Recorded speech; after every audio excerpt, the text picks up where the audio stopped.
I love my president. Just love him. Do you think it's appropriate that they have an election and 5 days later they're nowhere close to picking a winner? State and local officials acknowledge they are slow. They're urging. No, they're crooked. They're urging the votes to be counted quickly. That's how they vote in crooked, California. just like you're crooked. Your press is crooked, and Meet the Press is crooked. To be fair, I'm not crooked, but let's really. Let's well, continue. You play right into their hands. Let's continue. You're either crooked or you're stupid. You play continue. right into their hands with this rap. You know that these elections are rigged. Your network knows that they're rigged. You know that I won an election in a landslide, and I got 94% bad press. But, Mr. President, you know why I got that? Because you have no evidence. credibility. But you've never presented evidence that it was rigged. Let's keep talking about. I want to talk about Todd. You have more evidence. There's more evidence than ever presented. Let's talk your about elections in this country. We're like a third world country. Your elections are crooked, and you're crooked, and Meet the Press is crooked, and so is ABC and CBS and CNN. But Mr. President, you're one-sided crooked networks. All right, let's call it quits because I've had enough. Thank you, darling. Have a good time. Mr. President, let's please. I traveled all the way to Wisconsin. I've sat in the rain with you. I know. I've sat in the rain with you to for an hour, on and off in the rain, and I've given you enough time. You ought to straighten out your press because you know what? A country can never be great with a dishonest press. Listen, we traveled all the way to Wisconsin for this interview.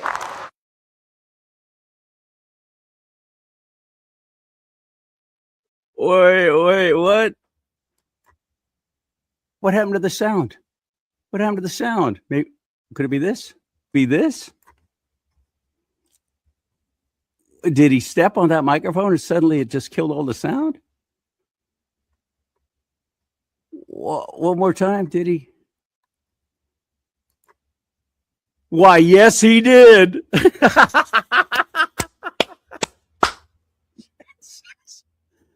I'm sure he didn't do it on purpose, but that was a classic ending.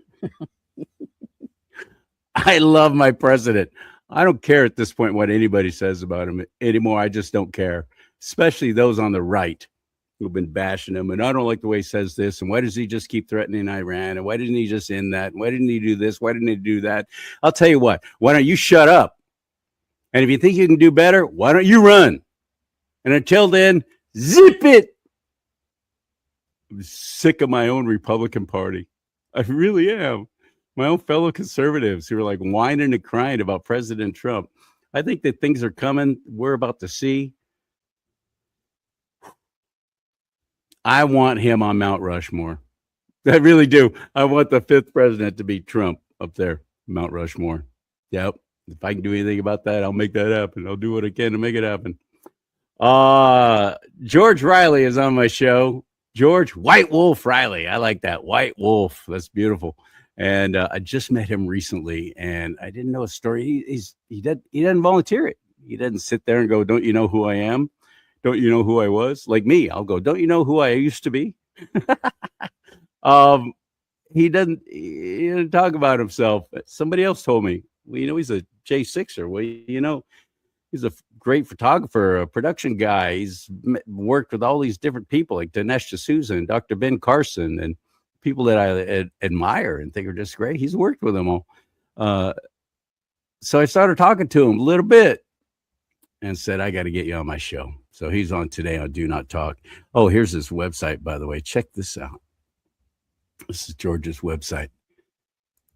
And I know it's pronounced Jorge, Jorge, but he goes, don't call me Jorge. Anyway, Republican representative turned political prisoner. There he is right there at the top. Putting the platform before myself. I'm dedicated to supporting the values of the ultra MAGA. Right on, buddy. No matter how difficult it may be. Absolutely. Amen. I'm with you. Multimedia background. There is Michael Reagan, Dr. Ben Carson, Dave Rubin. Fantastic. There's Dinesh D'Souza. And there is some of my friends from my NorCal GOP folks right there. I'm looking forward to getting to know them better. And I'm glad you're along for the ride doing it with me. Before I bring him in, though, I wanted to ask you to do me a favor. I was just thinking about this. My friend told me, CharLee, you got to tell a story to be able to sell products. And I have products on my website. I have this mug. I love this mug. Let's talk about politics and religion. Big old 15-ounce mug. I got big hands. Look at that, all 4 fingers fit in that handle. That's what I like. Big 15-ounce coffee mugs. I like big mugs. I can't deny. The Mother Brothers can't deny. I got shirts. I got hats. I got all this kind of stuff. But my friend Mike Cook said, you got to tell stories, sell products. So here's a story. I was wearing this hat the other day, and somebody said, what does that say at the top? CharLeeSimons.com? Why, yes, it does. That's exactly what it says. And thank you to my friends Greg and Linda Hanna for this new pin I got at their party just recently for my hat right there. Happy 250th birthday, America.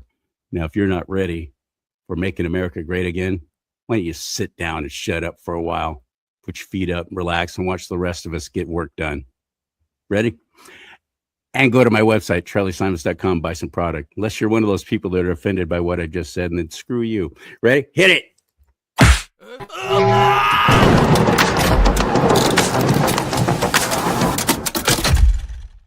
I was looking at the pictures from Linda's barbecue, and I was like, man, I mean, like, how fat can I get? Hey, I'm going through that same thing right now. I'm like 30 pounds overweight right now. I think I'm going to do the carnivore thing. I'm sick of being fat. I got up to like 260. I was pushing 260, and it's not like I eat, and it's not like I don't exercise. It was just straight stress because I was going to prison. And then when I went to prison, I got back down to 226, and then they started talking about having jurisdiction over me so they could dismiss my indictment. And I was like, no, you just want to put me back in prison. And I stressed out, and so I went right back up to 260. So now I'm down to like 240, trying to get back down to 220. So I lost 20 pounds. I just need to lose another 20 pounds. I've had about a dozen J6ers on. Very first one I had on was Eric Christie, and it was when he was actually still in. And it was one of those, you have 15 minutes, and they had to call me, and then I had to give approval, and it was on a card, and he had 15 minutes. 15 minutes, they cut him off. That was it. That was my first time experiencing anything like that. And every one I've had since then, one thing that's guaranteed is I'm going to get furious over it. I get so livid when I hear what they did to my own fellow citizens, my own fellow Americans, and how they treated you all because you showed. I'll tell you what, if I had the money, if I would have had the disposable income, I wanted to be there. I wanted my voice to be heard. I wanted to show my support for my president. I know that there was cheating in that 2020 election. I saw it. I saw a lot of it. Saw them closing down the polling places, closing down where they were kicking out the ballot observers, putting cardboard and so on up on the windows so nobody could look in as they were bringing in frickin' ballots. And that was happening in all the swing states. It was so obvious there was cheating going on. And then my own elected representatives, every time I'd bring it up with them, they would dismiss it. Tom McClintock, more than once I've said, dude, what are we going to be doing about this election fraud crap? Oh, there's not enough proof. There's not enough proof that it's actually happened. There's not enough proof that it's actually adversely affected the outcome of elections. Anybody who doesn't vote for the Save America Act is a treasonous bastard, and they should be shot in public. In public, he says. Let's go back. What is your story? Where did you grow up? Where are you from? Well, I'm from Southern California in the barrio. So, when people try to call me Jorge, I tell them I'm not a Mexican. Yo soy de, como hablan español, porque yo soy de, Riverside. But I'm like, après moi, je préfère parler en français parce que après mon examen de lui, je voudrais aller à France pour finir my education, the MBA. I speak French way better than I speak Spanish. Sometimes I and I think the Mexicans, they speak way too fast. And so I try to talk as fast as them, and I'm like over there conjugating my verbs, and, it's just not going to. So you grew up in Riverside? Yes, I'm from Southern California, but mostly I'm from Carmichael, And then those people who live in Carmichael will say, I'm not from Carmichael, I'm from Fair Oaks because I lived on the border of Fair Oaks right by Bannister Park Got since it. I was in junior high. So I went to Will Rogers and Del Campo. And, that whole area has known me since I was a little kid. That's awesome, man. Yeah. So walk us through your journey. I know everybody wants to get right to the J6 stuff, but I want to know more about you too. Why are you called White Wolf? That's my Native American name.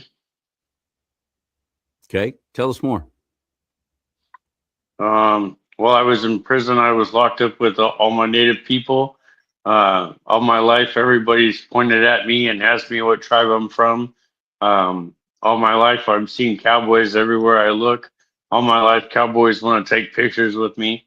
All my life, I never see Native Americans, and whenever I think I see Native Americans, it turns out they're Filipino. Um, I did my Native American studies at American River College, and I spent time with the ones at Sac City, and I spent our time with the Native Americans at the Sacramento Native American Center, where I, did beading and classes out there. And I'll tell you right now, when Native Americans see other Native Americans, we point at them like everybody points at us. It's kind of awkward. So It's kind of awkward. yeah, they're like, "Hey, are you Okay. Native?" I'm like, "What gave it away? My hair, my braids, my bandana." I'm like, "What?" Didn't they make you cut your hair when you went to prison? No, when I first got to prison, I was a self surrender, and I tried to tell the lieutenant on duty that not only am I a 100% disabled vet, but I have a keratosis disease, an eye disease, and they gave me surgery where they cut the outside layer of my eyeball off with a scalpel, and then they burned it for an hour with a laser. And so I can only see like shapes and colors. I can't like see really well, and I definitely can't read anything. Um, and then I had recently broken my collarbone. And when I told the lieutenant on duty that these things were, I was trying to tell him that these were my medical conditions. And because I spoke to him, he threw me on the ground and he stuck his knee in my broken shoulder and he handcuffed me and he threw me into a cell. And I used to wear a braid with the feathers in my hair to show off my native pride.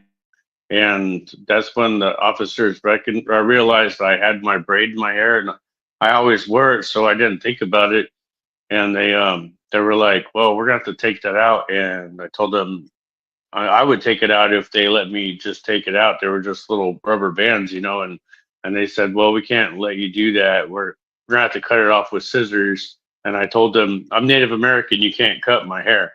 And they brought the chaplain in, and some little Asian dude walked in, and I was like, "No, I need a Native American to represent me and tell you cannot cut my hair." And they said, "Well, this is what we're doing." And 9 of them came into my cell while I was handcuffed, and they pinned me up against the wall while I screamed and cussed at them, and they cut my hair off, and then they threw me in the shoe. And when I finally got out of the shoe, I had to walk up to my Native American rep and my brothers and tell them what they had done to me. It was completely horrible and completely unreasonable, and those people should all be in trouble for what they did.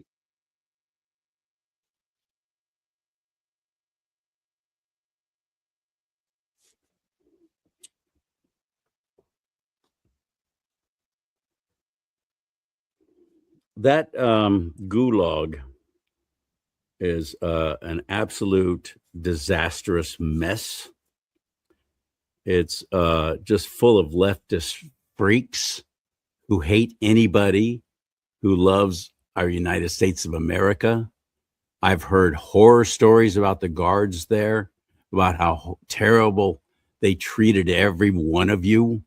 When you said the shoe, what's the shoe? What is that? Is that like solitary confinement or something? It stands for the Special Housing Unit. It's pretty much the jail for prison. Okay. And I got jail. put in a room where there was like this concrete, if you would call it a bed, it was a big concrete square, and it had brackets on it. Like you could tell that people were used to, like they used it to like strap people to the concrete was like metal brackets on it, and all I could hear was screaming going all the way down the hallway, and it sounded like I was in an insane asylum. Yeah, but I didn't go to I didn't go to to DC. I didn't go to jail there. I wasn't in the gulag. That's a DC jail. I was Yeah. in Lompoc, USP, made famous by Vin Diesel in Fast and the Furious. He said, "I spent 2 hard years in Lompoc, and I'll never go back." And I totally understand. Yeah. This because you self surrendered. So they didn't come slamming down your door and kicking it in with, arms. Oh, when they originally arrested me, they did, yeah. So when they originally arrested me, there was 3 helicopters in the sky. There was a whole army. They shut down my entire block. They had dogs. It was crazy. Yeah. They had some kind of joint task force, and they had like 9 million men to come and take me down. And I was locked up for 3 months pre-trial, and then and they didn't want to let me out. In fact, I remember my judge made, she was a white woman. She made racist comments during my hearing.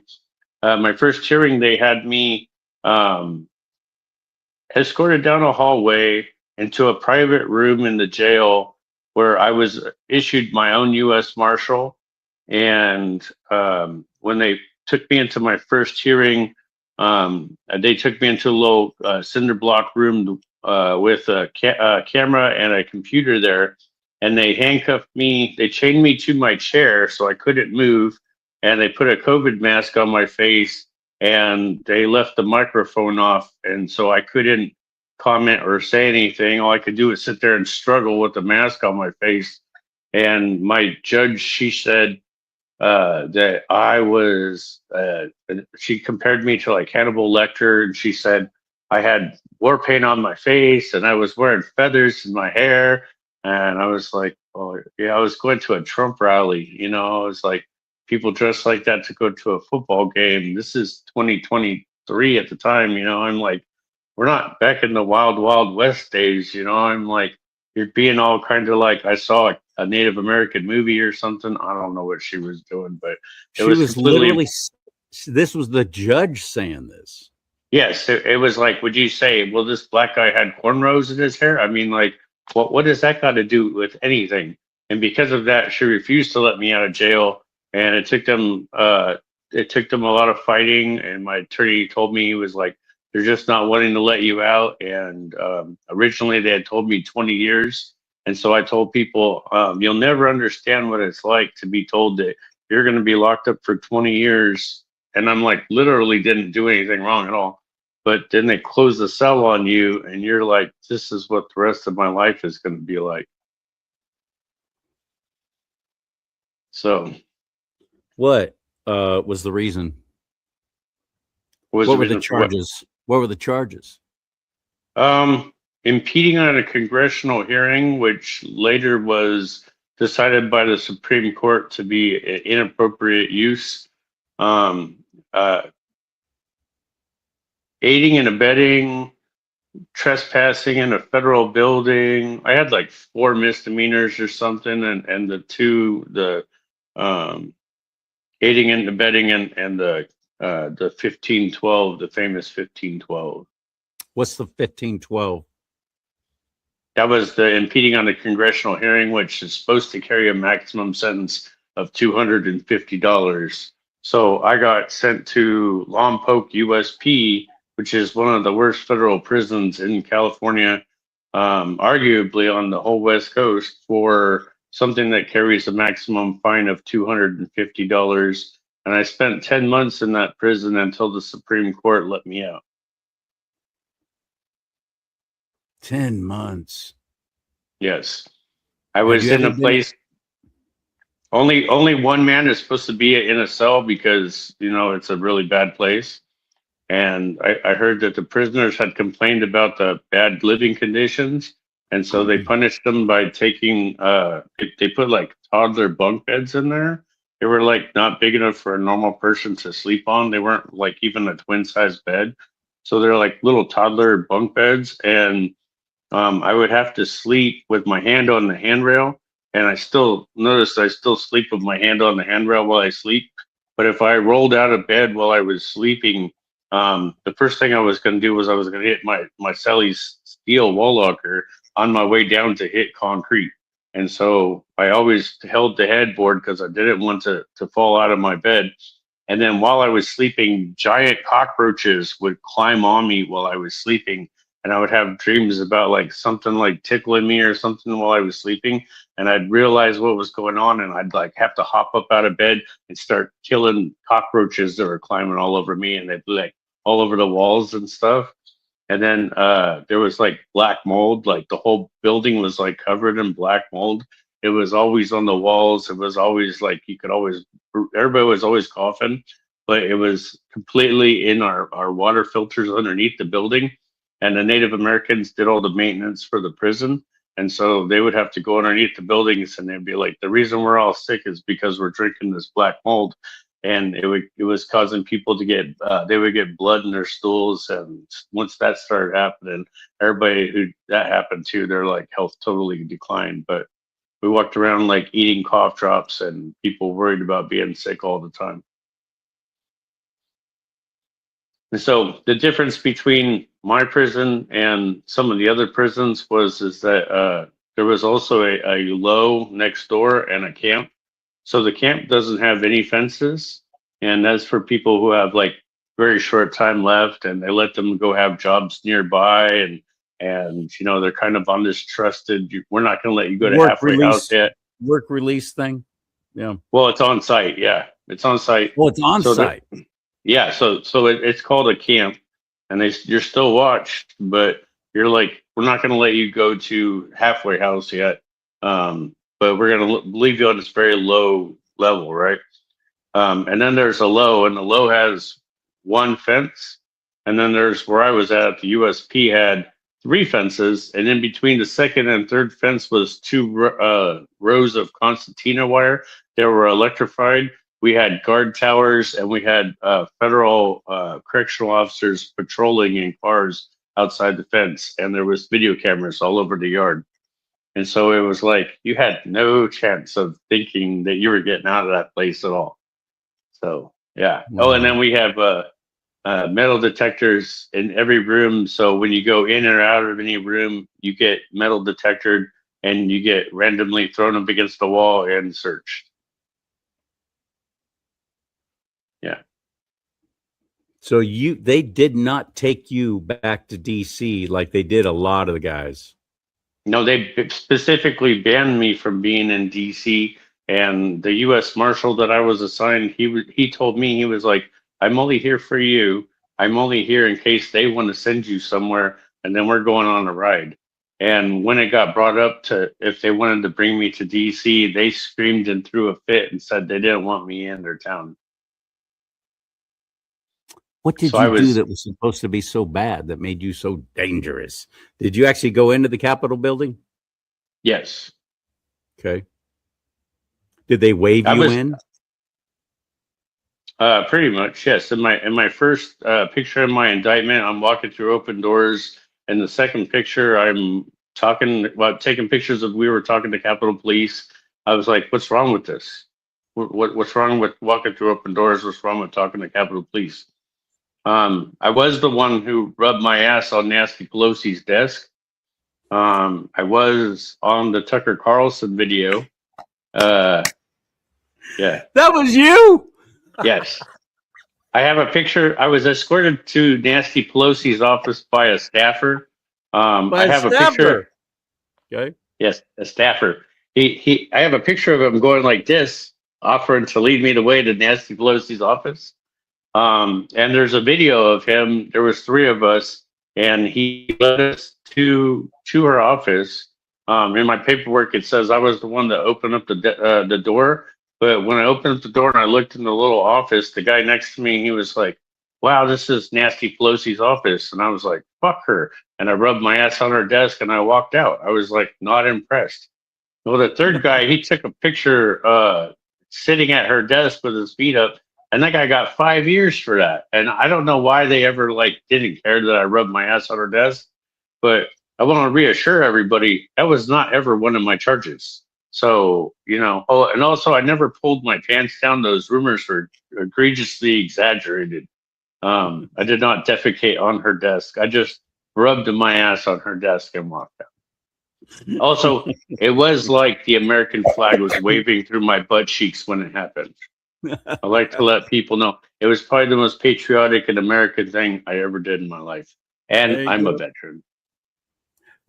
By the way, what branch did you serve? I was a scout sniper and an M240 Bravo gunner with the 101st Airborne. Dude. Hooah. That's Yes, impressive. sir. 11 Bravo. That's impressive. How many years were you in? 8. 8. Wow. You re-upped. Good on you. Well, I Thank went you. and became a nasty girl. What's that? National Guard. Oh, yes, I've never heard that. A nasty really? girl. Oh my God, that's funny. Oh my Weekend goodness. warrior. Yeah, we should talk about that. We could swap some stories. I want to get back though to had you ever been in prison before or anything like that? Oh, no, sir. I'm 7 degrees deep. I'm not all the way done, but I'm supposed to be a tax lawyer and a forensic accountant. I was student body president of my college.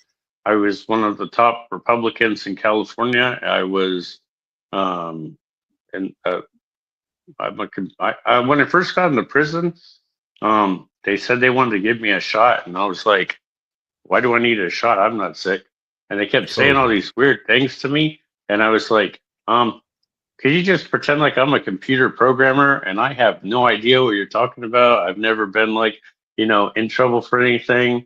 And I was like, can you say that to me? Like, well, let's just pretend I'm white or whatever it is you got to do. I'll picture me in a suit because I spent 20 years in a suit, and I'm like, anything. But I promise you, by the time I left prison, I looked like an inmate. I walked like an inmate. I talked like an inmate. I'm like everything. They turned a computer programmer into this. And I would have never looked like this. I mean, like in the GOP, they used to want to have like business casual events and stuff. And so I would take my tie off, and they'd be like wearing Hawaiian shirts and stuff. And they'd be like, why can't you dress like us? And I'm like, well, because you guys are really cool, professional leaders and you guys can do that. I'm still just a little flunky. And, I'm like, when I get to your guys' amazing status, I'll be able to wear whatever shirt I want. There you go. But for me, I've been in trouble twice in my life where I've been incarcerated. One night, released OR on one, had to have bail on the other. And because I was a bit of a troublemaker before I got saved when I was 31. Never went to prison though. This is just jail stuff. I've heard stories. I have friends who have. Talking to some of your fellow J6ers. I've heard stories, and it's horrific. It's awful. It's got to be scary as hell. And I don't frighten easy, but it's got to be scary as hell because you are all alone in there, and the guards obviously they seem to detest you. Merely for the very reason that you're there because of supporting, showing your support for the United States of America. Were there any people friendly to you in there who said, hey, man, I'm one of you. I'm on your side. Come on over here. Sit at our table. Well, I did roll with the J6ers in my prison. We had like 5. What? JB, what's up, JB? Eddie Bedallion, what's up, Eddie? Mark Brew was with me. Let's see, I guess that's about it. That's good. There was 5 is better than 1. 5 Yeah. of you is better than 1. So at least you had hopefully a little protection because they'll come after you. You're not one of. Well, I had the Native Americans. I wasn't really worried about other races. Heck no. I was like, there was like 22 of us, and we scared the hell out of the whole prison. No, nobody wants to fight with the Native Americans. We're crazy. Good. I'm glad you had a little protection. Oh, Well, that's a lot of protection. I mean, and you're we roll with brand new. the Yeah, but your very first day, first of all, going through court, I can only imagine, especially after what you've just said about the judge and her stupid ass little comments. I can only So I had to go imagine. down to DC several times. I was ordered to go there for my hearings. I had to pay for it out of my own pocket. When I got to the airport, they put four S's on my boarding pass. It took me like an hour and a half to get my boarding pass, and then I didn't wait in Four line S, like everybody. four S's, you said? Yes, sir. What does that mean? Specially selected, search something or another. I'm voluntarily, involuntarily recommended to be searched by everybody and anything. Well, it's not true. I had to skip the TSA line. I didn't stand in the line the way anybody else did. I walked right up to the front and I said, I need the supervisor. And so only the supervisor from every airport was allowed to check me out. And then they pretty much strip searched me right there. Like if you see anybody get like the full hardcore pat down, like the hardcore pat down, they took everything out of my bags. They checked everything for explosives and powder. They gave me my gay experience. They were like, we're just gonna go up and down your genitals and then back and forth. And I was like, what is this? I was like, go fly Southwest and have your gay experience. But like there was always a dude that had to come play with my junk, and they did it in front of everybody. And they would be like, "Sir, would you like to do this in private?" And I was like, "That's even more gay." And I would scream things and made them feel as uncomfortable as I felt. I'd be like yelling, "Help! I need it! I need a grown up." I was like, "This man is I need an fondling my." adult. Yeah, I was like, "This man is fondling my junk," and he says I can't get on the plane. And then I Stranger got the danger. yes, yes, yes. I was like, I'm not a Boy Scout. Don't do this to me. But they would give me the X-ray, and then they would give me the 3D X-ray, and then after I put my clothes back on, and I dropped my one tear out my eye, I would maybe sometimes walk like 50 feet right in front of me, and they would do it again at my terminal, and What? they'd be like, yes. Yes, I one time I saw them stare at me as I walked right in front of them, maybe 30 feet or something, and went to go get on my plane, and they made me do it all over again.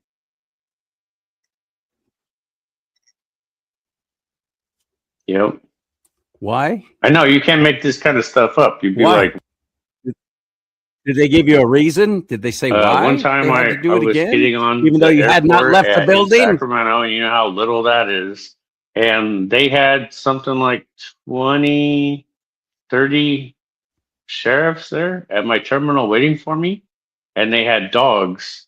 And the sheriff walked over, and he just kind of like was trying to like act like nothing was going on, and had this dog smell me. And I was like, well, don't act retarded. Just get this over with. I was like, look, yeah, oh, you're just going to conveniently have your dog smell me. So I don't know what to say. I was like, it was horrible. When I got to DC for one of my trips, first of all, every time I had a hearing, I always went and I got a tour of the Capitol before I had a hearing. And I was like, nostalgia, live it. But really, I just was, being an asshole. And I was like, it's just really ironic to be able to say I went and got a tour of the Capitol before every one of my hearings, and I'm good with that. But at one point, because I'm good friends with Ashley Babbitt's mama, Mickey, and she was at every one of our hearings, and I was with her and Nicole Riffett, and Mickey asked me if I would lead the prayer at the vigil outside the gulag, and I was like, yes, ma'am, I'd be honored to pray with my brothers and and talk to them. And so I did that, and at sentence, I saw Mickey, and she said, I can't go into your hearing today. And I was like, well, why not? And she was like, I've seen too many of them. And she's like, I can't watch them do that to you. And she said, I'm just going to give you a heads up.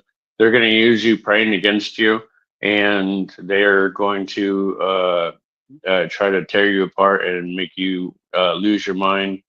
And she was like, don't fall for it.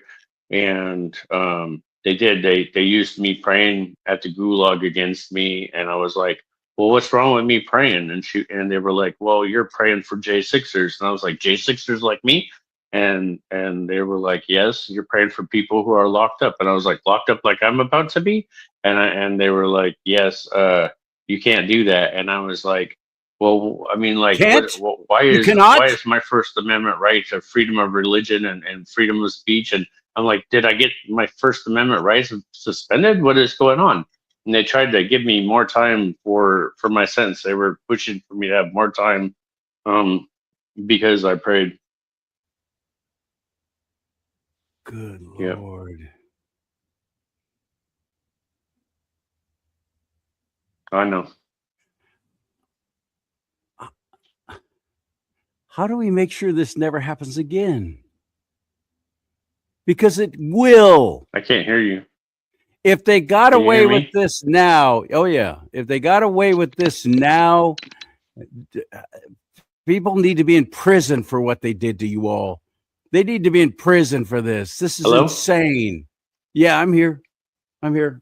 I can't You're hear not you. hearing me? Oh no. Shoot. Test check, check, check. 1-1. Let me try and make another adjustment.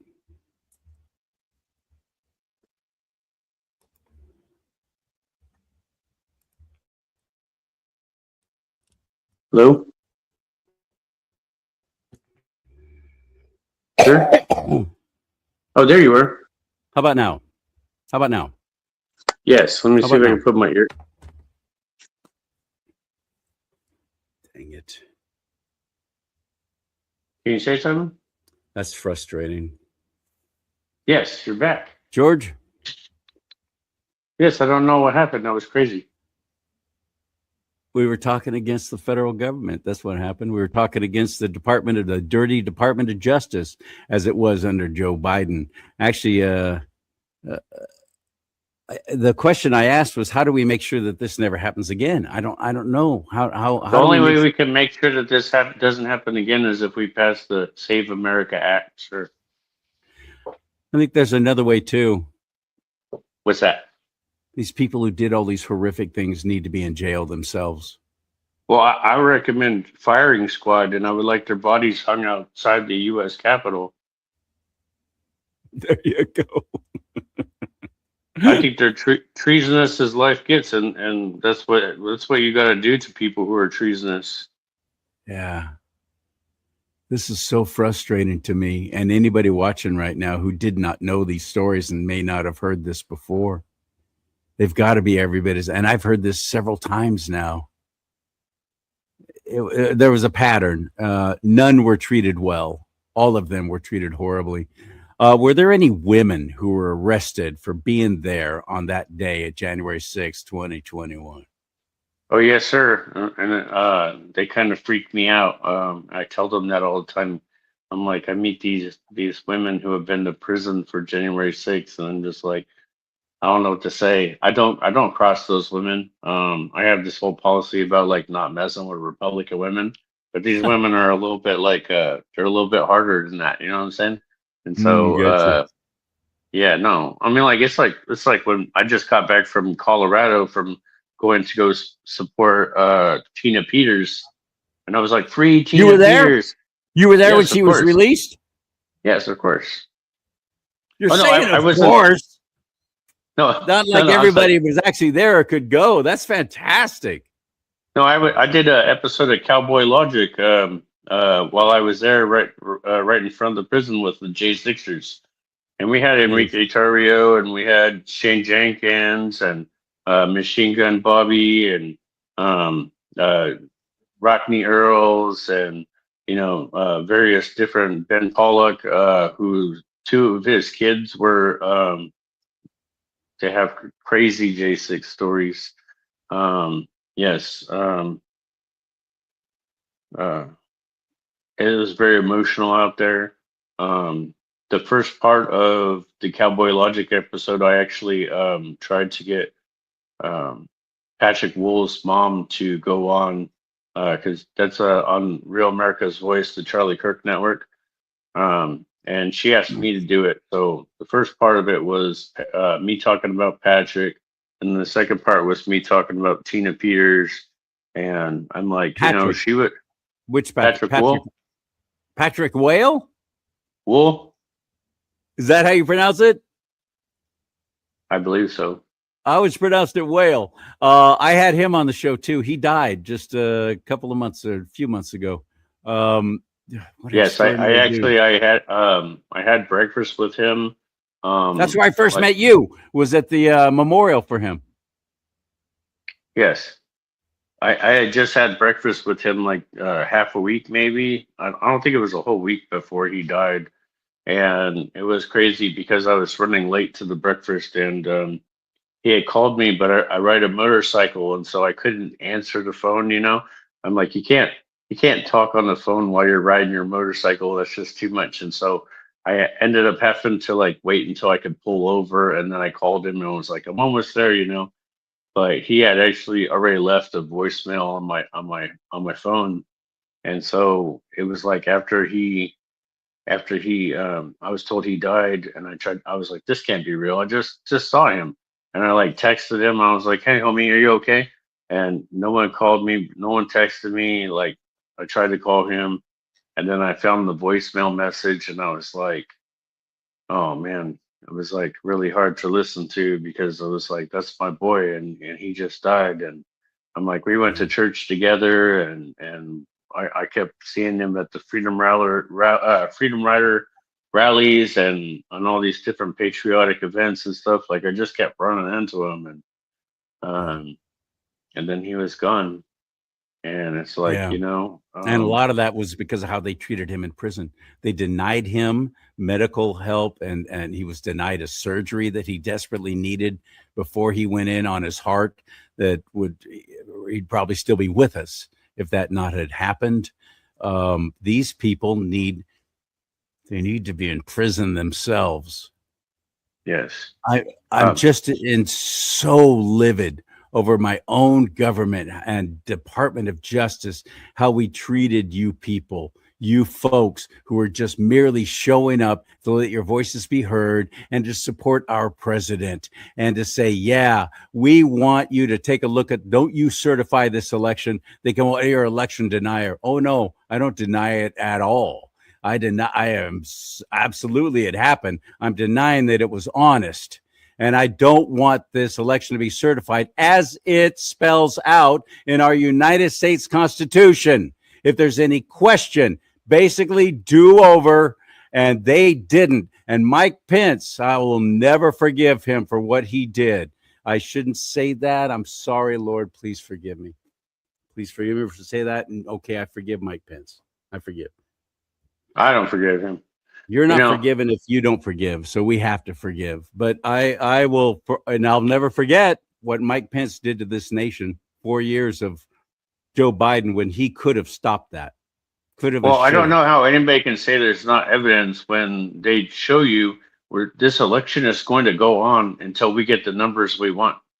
And it's like, well, what's happening right now in California again? I know, like, there's never been it's called election day, not election season, where it's like, it's going to go on for 6 weeks. And you're like, this has never, ever happened before. I'm like, what are you talking about? You have to find all these ballots. And then when all these ballots come in, they're purely Democrat only. And that's what's going on in LA right now. You're like, the polls closed and we had clear winners. And now the numbers are changing because they're going to keep letting these ballots come in. And who knows where these ballots come from. And then all of a sudden you're like, well, there you go. You're still 1.5 million votes out. And you're like, what do you mean 1.5 million votes out? They actually had hearings where they proved that dead people were enrolled on the voter ballot or on the registry. And the registrar's office said, we will clear out like 4 a month or something like that. They're like, we're not going to go through and just try to wipe this all out. We're going to pace ourselves and slowly. I mean, like, the number will never be. So they do. Like, Well, You can't In that count month, I don't know all how many this. people died, but it's not as many as they're being removed from, I'm like, more people Yeah, are dying than are being removed off the roll. right. Um, it will happen again. What happened to you, my fellow Americans, if we just lose our minds and don't divorce ourselves from this insanity, this communism of the left, of the Democrat Party. It's all communism now. It absolutely is rampant and in your face communism. And if we don't get vigilant and actually show up for elections, stop sitting back, stop saying, well, my vote doesn't count, so what difference does it make anyway? Screw you. You're leaving the rest of us to suffer through all of this because you're not even willing to get involved because you've already given up. What's your attitude? Where is it? Do you want this again? Because I'm telling you, if we get another leftist freak like Joe Biden and Obama and all those other clowns who were running our government, our nation for 4 years, this will happen again. And they'll come after you this time. They're telling him he couldn't pray to the creator of the universe outside the jail because you were praying for those who were incarcerated. Jesus tells us to pray for the widows and the orphans and the ones who are in prison. And they're using that against you? This is insane. Are you hearing this? I hope, I pray. My Wi-Fi is so screwed up. This show, Well, man, dang it. We're going to have to do this again in person so we can make sure that this crap doesn't keep happening. But I'll bring my Starlink. Okay, bring your Starlink. Thank you. I wish I had that. I have the roaming plan. What's that mean? Oh, I could take it anywhere and I could be active anywhere. I paid extra for the car adapter. And so I could just drive around and have perfect Wi-Fi anywhere I go. Yeah, my buddy Josh Fulford at Oreo Express, he's got that too. That's quite a Josh was with me in Colorado. Yes, he did go there for the release of Tina Peters. He was there for that. See, and Jen Baker from Gateway Pundit, she was on Cowboy Logic with me. And I said, Jen, you did all these stories for all these J6s and you've talked to a lot of them. I said, who's the worst? Who's got the worst story? And she was like, I don't want to talk about it. And she was just like, you guys are all messed up. And whenever you think you've heard like the most horrible story, the next person comes over and tells their horrible story. And I'm like, that's how I feel about it too. It's like, I know I got arrested by an army. I got taken to jail. I got put all over the news that I was locked up. People came and broke my bedroom window and they went into my house and they robbed me for what the FBI didn't take. I got robbed 2 times and nobody did anything about it. They took my TV, they emptied out my house. And then when I got out of jail, I filed a police report like 3 months after it had happened, and was like, hey, they took 900 Blu-rays from me, my TV, my stereo, all my stuff. And I came home to an empty house and the cops didn't even respond to my police report. They didn't even care. They were like, well, that's just what you get, And so these people who don't want us to get paid. That's what you get. I was forced to resign. I was the president of the California Republican Assembly. I was the corresponding secretary for the California Republican Assembly. I was running for president of the California Republican Assembly. I was a state delegate for a state senator to the California Republican Party. And they put me all over the news and they said, this man represents you, demand his resignation. And they put that all over the state and they demanded my resignation.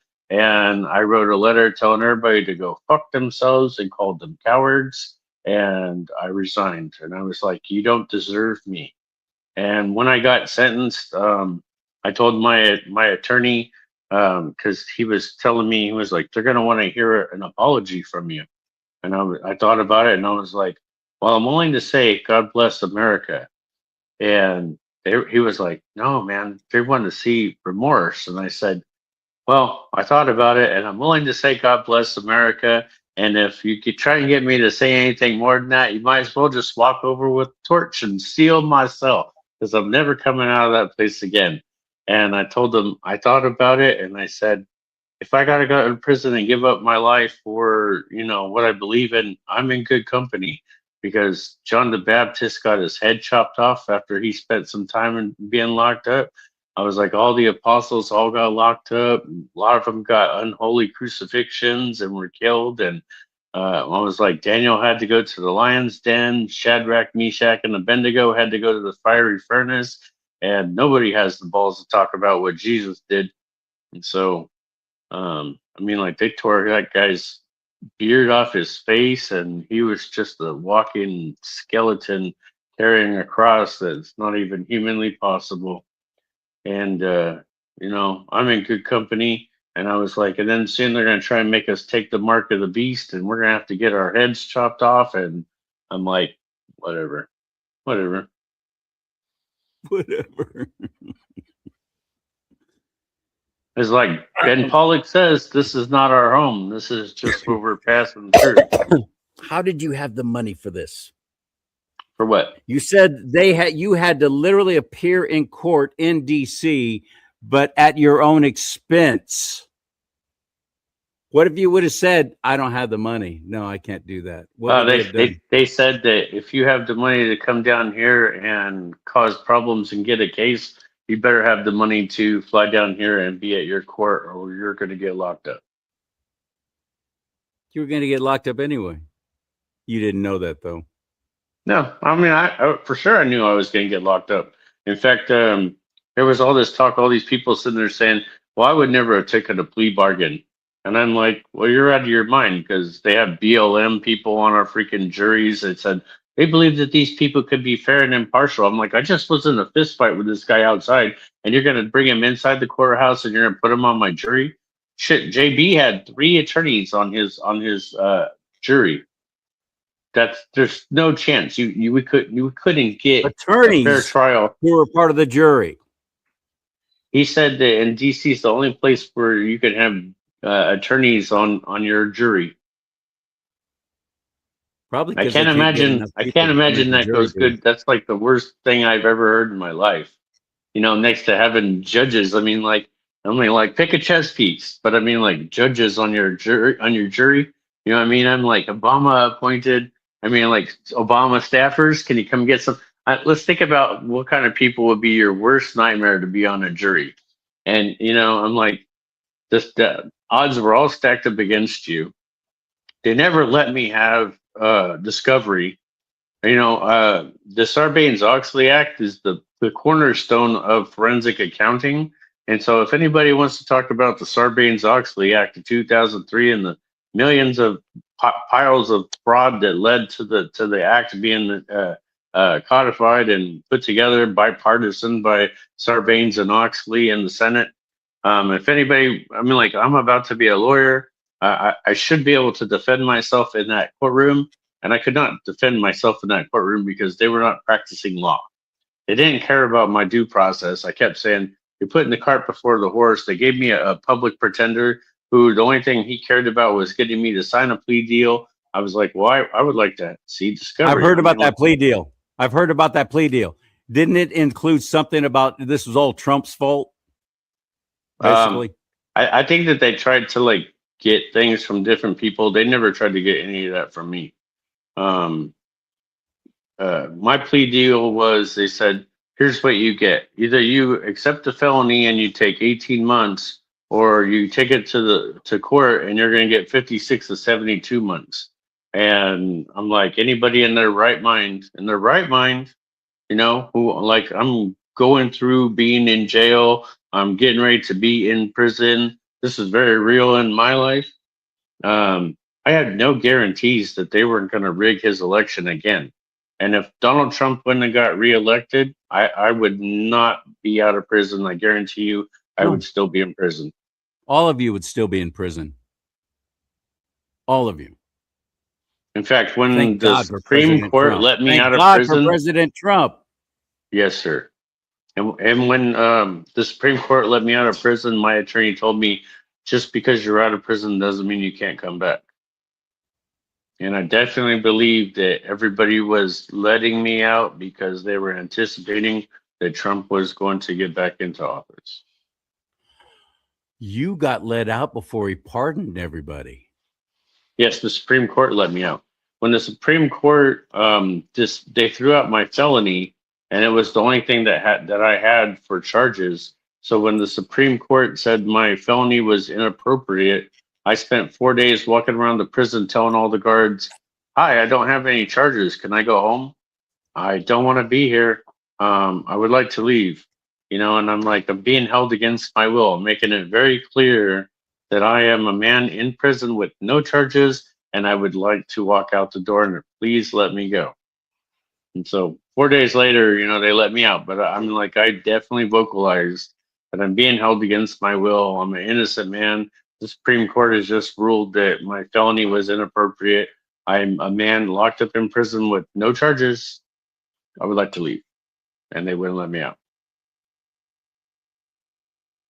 I was already innocent before that, but at least now I had a piece of paper. How did that happen? Who instigated that? Because it's not like the Supreme Court all of a sudden went, well, we're going to look at this guy's case. Where there had to be others. It must have been some kind of almost a class action kind of thing for, I don't know. No, it was a Fisher case, and the Fisher case, he had the 1512, and he appealed it, and when they applied the law, they said it was inappropriate. And so I have, what's that? That's the impeding on a congressional hearing. We never were impeding on a congressional hearing because that case that charge. Oh, that one. Okay, that's right. I'm sorry. You said that was one of the charges. Okay, I remember now. Yeah, that was at the very beginning. That's for like if you are having a hearing and you're like destroying evidence, and you're like, well, I'm going to go through and burn all my files of whatever it is they're trying to talk about. It's like, well, I'm going to go wipe the Hunter Biden laptop. Like Hillary Clinton. Yeah, I'm going to destroy that server. And I'm like, those are the cases where the 1512 would be applicable. The charge that I have was more supposed to be like, well, you give him a ticket, like when Biden was doing his State of the Union speech. And they could have continued just because there's some noise. They did. They rolled Ashley's body over and they just kept voting. Yeah. So, like during Biden's State of the Union address, there was one of the fathers, his son. He was a Gold Star dad, I guess you would call him. His son was killed, and he got up and started screaming during Biden's presidential State of the Union. And he was escorted out of the building. He was not given a ticket. He did the same thing that I did. I did not damage anything. I did not break anything. All I did was walk around, and the whole beginning part of, I must have been I thought I was in the Capitol for 3 hours. They say it was less than that. But like, for example, when I walked in, I went over and none of the doors were locked. I walked out into this little hallway, and I walked out onto the balcony, and I have some beautiful pictures of January 6th because I had my Nikon around my neck. And I was out there on the balcony taking panoramic photos. I'm sorry to all the J6s if I got you in trouble because I got really nice pictures of you. But while I was out there, this elderly Capitol Police officer comes out, and he's a little old man, and he goes, "Hey guys, you're not supposed to be out here. This is an off-limits area." And I said, "Oh, well, I'm sorry, sir. I didn't see any sign that said I couldn't be out here. I apologize." Right. And I said, "Come on, guys." I said, he says we're not allowed to be out here. Let's go back inside. And we walked in, and we were very cordial to him, and we apologized. We weren't trying to break any rules. We didn't think we weren't allowed to be out there. I'm like, I've never been to the Capitol before. Especially after guards and uniformed law enforcement representatives were waving people in. Yes, and that kind of conversation that I had with that guy, I had many conversations with different Capitol Police officers that day, and then all of a sudden, it was like something happened. They got given some kind of, that directive. I'm quite convinced that directive came from your girlfriend, Nancy Pelosi. Let them in. Well, Let them in, and then we'll really be able to turn this against Trump. We'll really be able to turn this into something horrific. That's why she didn't want the National Guard there. That's why she didn't want any extra protection. She didn't want to try and stop us from doing what we did. That's why we were waved in. Many of us, I have friends who were there who have not, at least so far, had no one knocking on their door, thank God, but they're still paranoid over it. And that's why they won't go on my show. They don't want to talk about it, but they were actually there. And they said, yeah, no, we did not go inside. We just kept thinking, this is not right. This doesn't seem right. Why are they letting people in? Why are they've moved barriers? They moved frickin' barriers, and all of a sudden they're letting people in. Somebody made that phone call. Well, they didn't want to hear it at any of my trials, and they kept saying, well, why did you go in the building? And I told them, well, they started throwing concussion grenades at us. And I was like, soldiers like me, when I hear explosives or gunfire, we go running right at it. And so I went running right at it. I climbed up the scaffolding. I went up into the building. When I got into the building, they acted like nothing was going on. And I'm like, no, they're throwing concussion grenades at us. They're shooting us with CS pellets. I'm like, something's going on. We're just sitting here not doing anything wrong at all. We have a permit. We have a permit to be where we're at. There's no reason to be throwing concussion grenades at a permitted assembly. They've never done that for anybody else before. No, hell no. It was like they were trying to push everybody into just a rage. It's like they were completely instigating. And so I was walking through the crypt, I believe it was, and I had this red flag moment where I looked over and I saw a fire extinguisher was sitting on the ground. And I've been in a lot of government buildings, and I've never seen an unsecured fire extinguisher. And this thing was just like, it was just like freaking me out. And I turned around and I looked at it like 3 times. And then I walked into this hallway, and there was like 6 or 7 Capitol Police, and they were like stacked up the width of the hallway. And there was like 2 more Patriots down at the end of the hallway. And then all of a sudden, this like 6'3" military style, blonde haired, short haired guy comes running into the room, and he sprays that fire extinguisher, and he hit those Capitol Police officers with the spray. And I went diving into the corner to get away from the fire extinguisher spray. And then he turned around and he ran back into the crypt. And I looked at them, and they looked like they had just been bug sprayed, and they had "I'm having the worst day of my life" written all over their face. And I was like, well, I just want to like go over and help them stand up and help them. I was like, that looked like it sucked. And I don't know why that guy did that. I was like, well, why would you do that? I don't know why a fire extinguisher would be sitting there out in the open in the middle of the floor like that either. So somebody Unless they could were do that. wanting that to happen. Yeah. Well, I felt like I had just walked into some like really bad episode of some kind of TV show or something, because why would police officers be staggered like that so that they could all be in a single line to be hit by the fire extinguisher? It was like it was all staged or something. And so they were getting up by themselves. And so I just let them, and I kept my distance, and they all got up and they walked single file into a room. There was a door right in front of them. And I was like, well, that's just like some really bad acting or something. I don't know what to say. It was just really weird. And then I walked back into the hallway. Stand in a line. Somebody's got to come in and spray you with fire extinguisher stuff. And then when you exit, all come back out the same door. Mm-hmm. And then I walked back into the other room to see where that guy went, and I didn't see him. I don't know where he went. But when they said that he had thrown the fire extinguisher and had hit a Capitol Police officer, I was like, that never happened. No. So I was there. And then they started telling us that they wanted us to leave the building. And I'm like, what am I supposed to do? Walk through the wall? I'm like, if you could tell me how to leave the building, we might leave. But when we got into the last room, the Capitol Police, they had came in with shields, and they surrounded us, and they tried to crush us alive for what felt like an hour. And so I had a girl in my arms, a little tiny girl, and I was like trying to flex my arms so that she could have room for her lungs to expand. And I mean, like, you can only keep your arms, I don't care how strong you are, you can only keep your arms flexed for so long before you're too tired.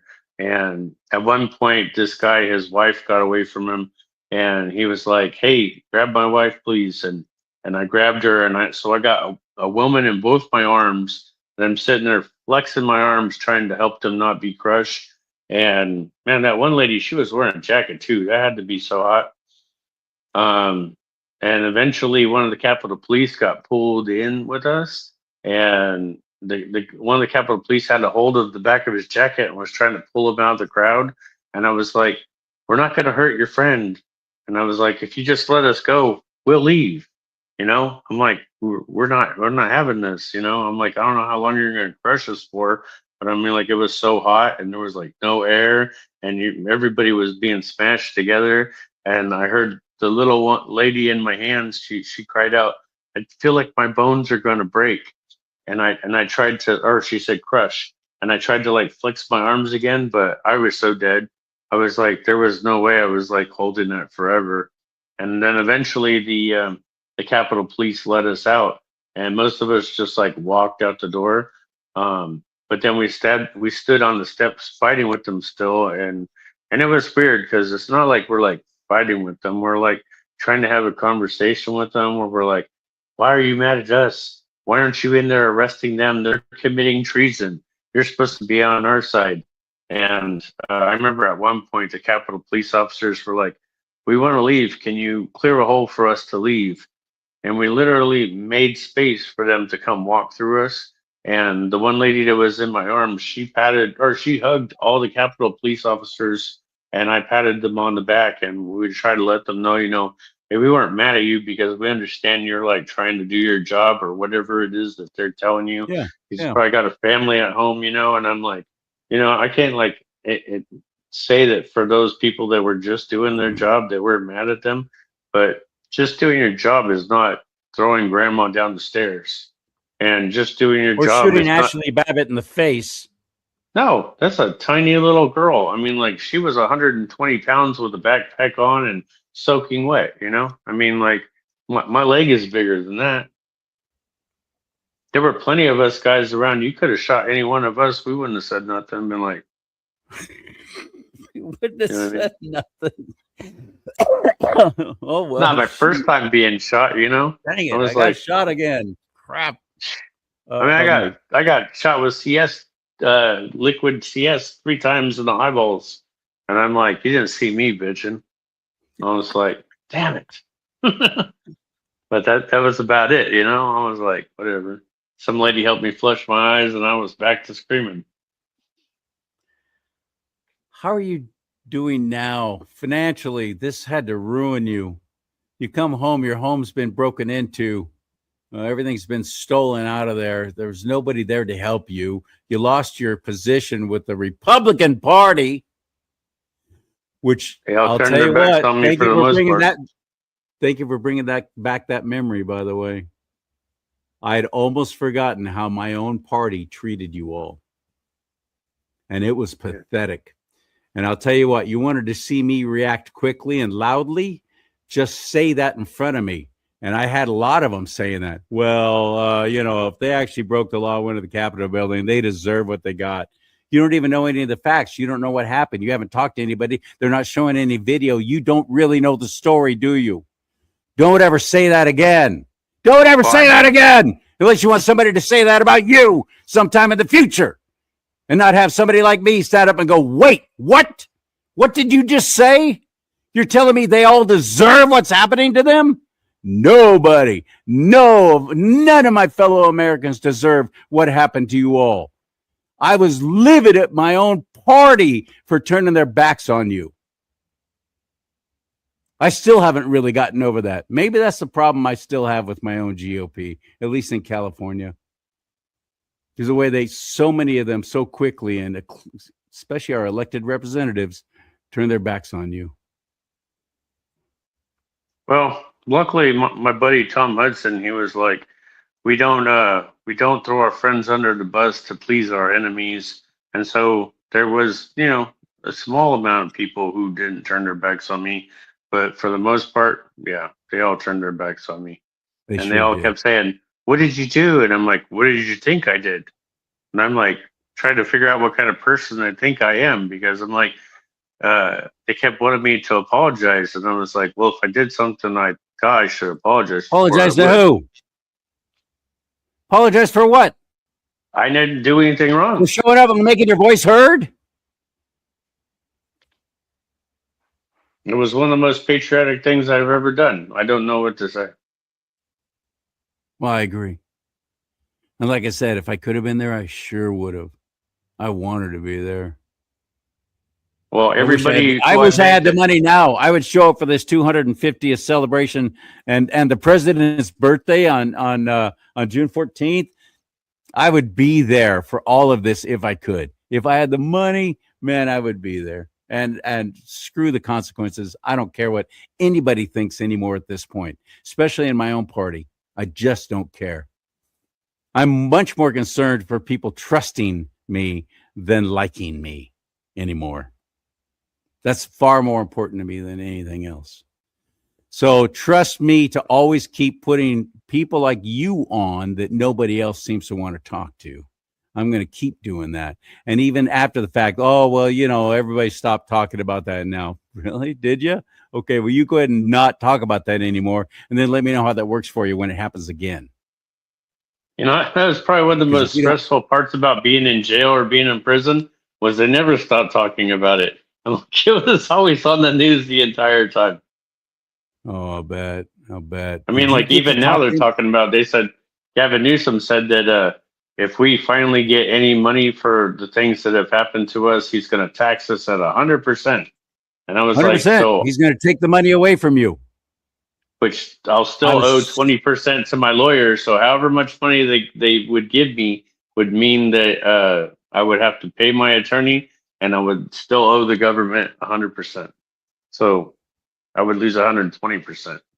And then again, our own fellow Republicans turned against President Trump when he tried to make that happen, tried to establish that. They turned against him. Yeah, they need to be primaried. They do They're need treasons. to be primaried. They They are don't- treasonous. Well, Yeah. I know. I mean, like, I really mean when I I say agree. primaried, I really mean like hung and then have their bodies hung from the Capitol. But yeah, that's how I feel. No, I'm like, this is what happens when you're a treasonous. I think you said shot. You didn't say hung. I remember the first time you said shot. And then I said shot and then have their bodies hung. hung. Have their bodies hung. There you go. Yeah. The bodies hung. I was like, so everybody can see, just like Game of Thrones, and be like, that's what happens. Oh man.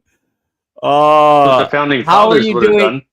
How are you doing now? How are you doing now financially? What are you doing? How are you getting by? Do you have a family? I don't know anything about you. I pretty much lost everybody and everything. So, I mean, like even my mama died. That was something me and Patrick had in common. I was like, my mama had just died and his dad just died. And I was like, we had to go over to our parents' houses and we had to like rent a U-Haul and we had to pack up their houses and then we had to go take it to the dump. And I was like, I spent $400 to throw away my childhood. And he was like, me too, except for I had to go to San Jose to do it. And I was like, yeah. Are you working? No. I just been trying to survive. How are you getting by? Well, I'm a disabled vet, so I get some money. Okay, so you're getting that. I have credit cards and I constantly run them up trying to get through life. Well, I'm hoping that at some point I get paid, money for having my whole life taken from me. But when most of us J6ers are just trying to survive till then.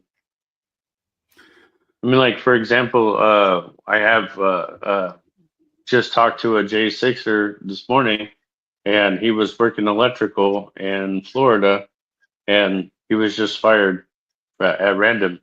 And it's like, well, really, no one's ever going to really want to give you any kind of job. I'm like, we just need that's a fact. I'm like, because I told people, I was like, Trump may have pardoned me, but Google will never forget. I was like, you Google my name, and it'll be like J6 insurrectionist all over the place. And I'm like, so it doesn't matter that I wear this vest that says, I'm a pardoned J6 insurrectionist. I'm like, it's all over the internet. Your website, I pointed out your website earlier, which is georgeriley.com. George spelled with a J, Jorgeriley, and .com. Is there a way that we can help you there financially? Do you have a Give, Send, Go or something like that? I do have a Give, Send, Go, and it's put up there, and all you gotta do is go to the donate tab on there, and everything's available. Yeah. I'm always talking about buy my mug, help me on the show, buy my mug. If you can give, please go to my website. And I'm always saying, gas is $7 a gallon. I'm lucky I can only have to buy 2 at a time. Exactly. That's I was why like, you're my motorcycle don't hold that much more. 2.3 gallons. Buddy, I drive a dad blamed Honda Pilot, and it cost me $120 to fill up when I was just a few weeks ago. I was stunned. Almost $120, just shy. It's got an 18.5 gallon tank. It's insane. I can't even go anywhere. I'm stuck here too. I ride as well. I got a motorcycle as well, but I also got a dog I got to take with me everywhere, so I can't really do that with him. But no, I understand. My baby mama's got a Honda Pilot too, and they get terrible mileage. At least mine's a 2011, 15 miles per gallon. Terrible mileage, but what a fun vehicle. And I thank God for it. It's got 220 something thousand miles on it now.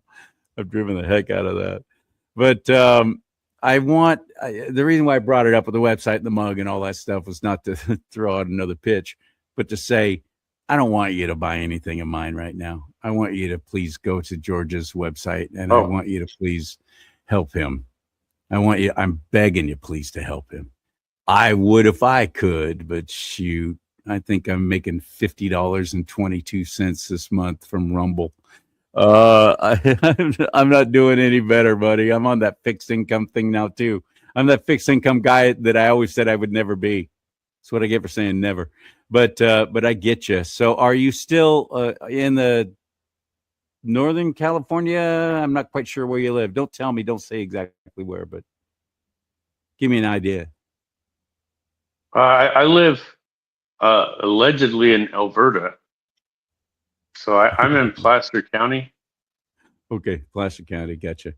Dang,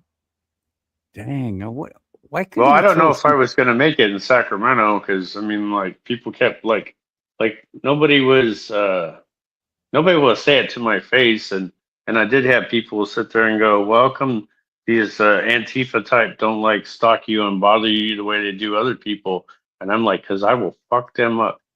But in Sacramento, I had a lot of people screaming at me from the streets, and everybody knows who I am, and they're willing to like get really far away and like yell something and feel like they did something. No one's gonna say it to my face, but I moved to Placer because I was like, well, I'm like, they're more accepting of my love for my country than Sacramento.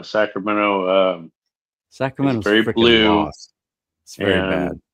It's because 80% of the population has a government job, and all of them belong to some kind of creepy union, and that's getting paid tremendous amounts of money for doing their phony baloney jobs. They're now whining about being told they have to go back into the workplace to do their jobs, and they're literally suing the state government, saying, no, we don't want to go back. And what's the reason? Oh, well, it will impact the environment, all these people having to drive back and forth to the office.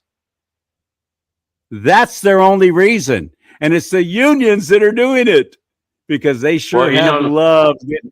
They already did next to nothing when they were working in the buildings. Yes. Now they're doing even less, sitting at home, getting paid tremendous amounts of money. And Governor Newsom goes, this sucks. We're paying all this rent for all these buildings we can't get out of because we're under leases. We can't just say, forget it, we're leaving, because they want to grow the government, grow it. but that's what they do. That's what they do best. And it's hilarious to me watching this. These stinking public service unions for government employees fighting against the employer. Our state representatives we're paying their salaries, and they don't want to go back to work in the workplace. That's how insane California is, brother. I want out. I even if I'm going to wait. It's always been my dream to live in Nevada where they have no state tax. That's not the only place that has no state tax, and Nevada's I heard very Florida purple does as too. well. Yeah, that's right. Florida, Tennessee. There's several places that have no state tax, but I don't see a light at the end of the tunnel. Every time I turn around, they try to take away any chance I have to get my money. So I'm like, who knows? I mean, and then General Flynn, he only got $1.25 million. I'm like, but BLM and Antifa got $20,000 or $10,000, I guess it was, per day that they were locked up. 10,000 for every day. It's crazy. You serious? Yes, sir. I had not heard about this. In fact, Ashley Babbitt's family got $5 million, while George Floyd's family got $30 million. So a drug addict that was committing fraud, he was trying to pass off counterfeit bills when he got arrested and was all hyped up on drugs. Holding the loaded 9mm semi-auto pistol or a gun to a pregnant woman's stomach, threatening to kill her and the baby. That's your George Floyd. That's your St. George. $30 million. Dang it. And Ashley Babbitt was an Air Force veteran, and her family got $5 million. I was like, I just want to get paid as much as my enemies.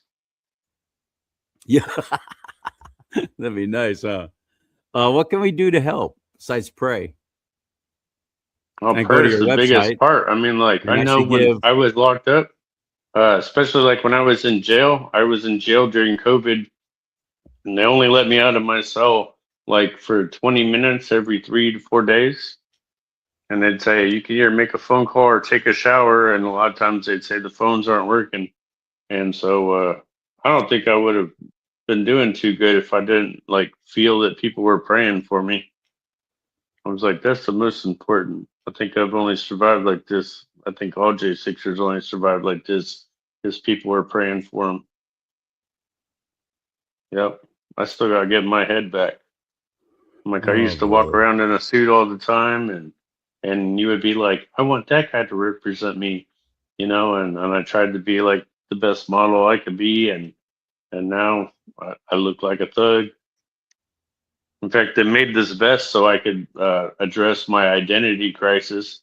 I was like, I don't even know who I am anymore. And I was like, well, I'm a veteran, and I love God and my country, and I'm a pardoned J6er. And I was like, that's who I am, and those are the things can't be taken away from me. Awesome, man. Awesome.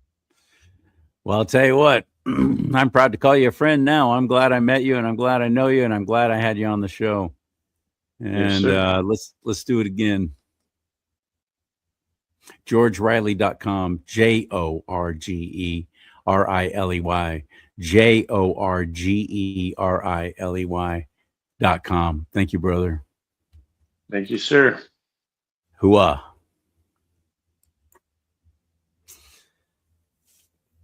Okay, that was a hard show.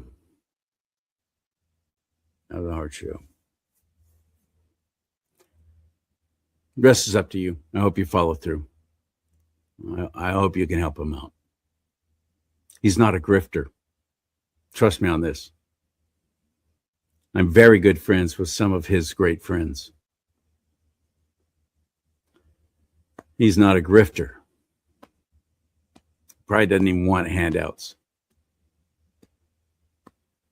That's very hard.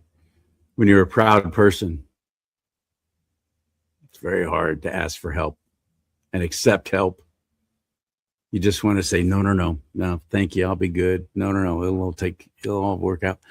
Pray about it. How about that? Pray about it first. Okay. I've done what I can do here. May God bless you and keep you. May God bless America. But most importantly, America, bless God.